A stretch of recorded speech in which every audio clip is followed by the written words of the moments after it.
السلام علیکم ورحمۃ اللہ وبرکاتہ۔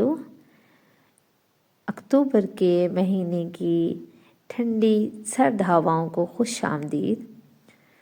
اس حوالے سے حضرت عبداللہ بن مسعود رضی اللہ عنہ کی روایت نقل فرماتی ہوں کہ حضرت عبداللہ بن مسعود فرماتے ہیں کہ موسم سرما کا آنا مبارک اور خوش آئند ہے، کیونکہ اس میں برکت نازل ہوتی ہے، راتیں طویل ہو جاتی ہیں، راتیں لمبی ہو جاتی ہیں تاکہ تہجد کی نماز بآسانی پڑھ لی جائے، دن مختصر ہو جاتے ہیں تاکہ روزے بسہولت رکھ لیے جائیں۔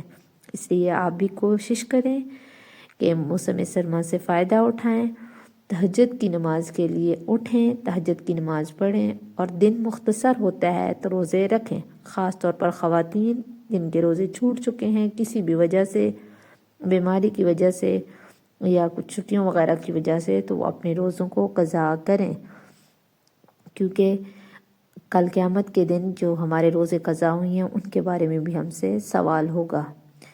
اس لیے اگر مسائل اس حوالے سے نہیں معلوم ہے تو آپ مجھ سے رابطہ کر سکتی ہیں۔ السلام